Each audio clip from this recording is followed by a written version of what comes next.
क्या पढ़ाया जाएगा? क्या? त्रिभुज पढ़ाया जाएगा। त्रिभुज का मतलब कि जिसमें 3 भुजाएं हैं। जहाँ जिसके 3 भुजाएं हों उसको क्या कहेंगे? त्रिभुज। ये है देखिए त्रिभुज क्या है? इसमें एक ये भुजा है, एक ये है, एक ये है। कैसा है ये? त्रिकोना है ना? जो त्रिकोना हो उसको क्या कहेंगे? त्रिभुज। और त्रिभुज की परिभाषा क्या करेंगे कि 3 सरल रेखाओं से घिरी हुई आकृति को त्रिभुज कहते हैं। क्या कहते हैं? किसको? 3 सरल रेखाओं, सरल माने सीधी रेखाओं से घिरी हुई बंद आकृति को, 3 सीधी रेखाओं से बंद आकृति को त्रिभुज कहते हैं। ठीक है? अब आपको एक त्रिभुज में बना के दिखाता हूँ। देखिए 3 भुजाएं हैं अलग अलग, अलग अलग 3 भुजाएं हैं ना? इससे मैं त्रिभुज बना दूं? ठीक है, बनाता हूँ। देखो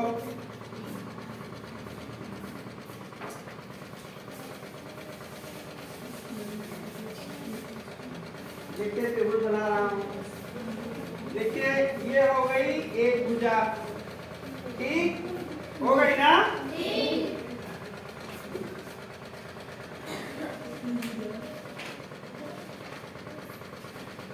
ये हो गई दूसरी भुजा और ये देखिए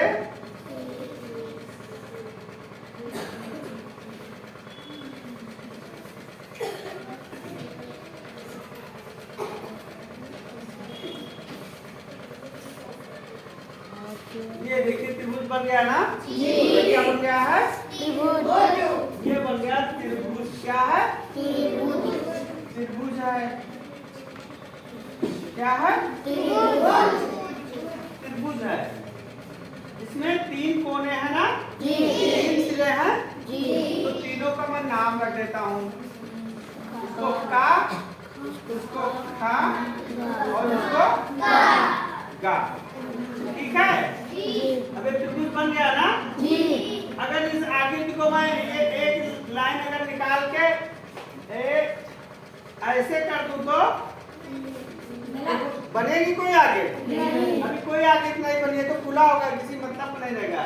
लेकिन जब इसको हम मिला करके तीनों लाइनों को आपस में इस तरह से मिला दे रहे हैं तो ये क्या बन जा रहा है? त्रिभुज बन जा रहा है। अब त्रिभुज में भी कई त्रिभुज होते हैं। त्रिभुज में भी कई त्रिभुज होते हैं। तो एक रेखाओं के आधार पर त्रिभुज, कोणों के आधार पर त्रिभुज। तो मैं आज आपको बताऊंगा रेखाओं के आधार पे कितने त्रिभुज होते हैं। तो रेखाओं के आधार पर एक त्रिभुज तो ये बना हुआ है। ठीक है? तो इसमें क्या है ये कि इसकी तीनों लाइनें आपस में बराबर हैं। ये देखिए इसी तरह की 3 स्टिक्स हमने ली थी ना? ये तीनों आपस में बराबर हैं। अब इनको इस तरह से बना करके एक त्रिभुज बनाया गया है। तो अब इसकी तीनों भुजाएं ये क्या है? ये क्या है? ये है भुजाएं। ये क्या है? ये भुजा, ये भुजा और ये भुजा। कितनी भुजा हो गई? 3 भुजा। 1 2 3 भुजा। तो इसकी ये भुजाएं हैं। तो जिस त्रिभुज की तीनों भुजाएं बराबर हों उनको कहेंगे समबाहु त्रिभुज। क्या कहेंगे? समबाहु त्रिभुज। ये एक प्रकार हो गया त्रिभुज का। दूसरा त्रिभुज, दूसरे प्रकार का त्रिभुज, दूसरे प्रकार के त्रिभुज में ये तीनों भुजाएं बराबर नहीं रहेगी, केवल 2 भुजा बराबर रहेगी। कैसे रहेगी? केवल 2 भुजा बराबर रहेगी। जैसे देखिए मैं बना रहा हूं, ये एक भुजा तो ये हो गई, ठीक, और दूसरी भुजा ये हो गई है। अब देखो ये तीसरी भुजा जोड़ना चाहेंगे हम तो ये छोटी पड़ जा रही है, नहीं जुड़ रही है ना? तो जब तक जुड़ेगी नहीं, जब तक त्रिभुज बनेगा नहीं। तो इसके लिए जो है एक हमको बड़ी स्टिक इसमें लगानी पड़ेगी। ठीक है, यहाँ से यहाँ के लिए क्या लगाना पड़ेगा, एक बड़ी स्टिक लगानी पड़ेगी। तो इसमें ये भुजा बराबर, ये भुजा और ये भुजा क्या है, बराबर है, और ये वाली भुजा क्या है, ये वाली भुजा बराबर है। तो ये हो गया समद्विबाहु त्रिभुज जिसकी दो भुजाएं बराबर हैं, वो क्या हो गया, समद्विबाहु त्रिभुज हो गया। अब एक तीसरे तरह का त्रिभुज है विषमबाहु त्रिभुज। क्या है, विषमबाहु त्रिभुज।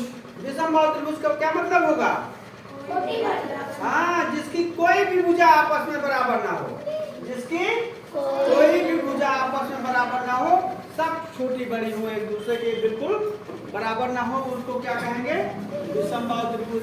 और एक चीज होती है त्रिभुज में कितने कोने होते हैं, 3 कोने होते हैं। कितने कोने होते हैं, 3 कोने होते हैं। जैसे हमने लिखा का और गा, तो 3 कोण भी होते हैं। कितना होता है, 3 कोण होते हैं त्रिभुज में।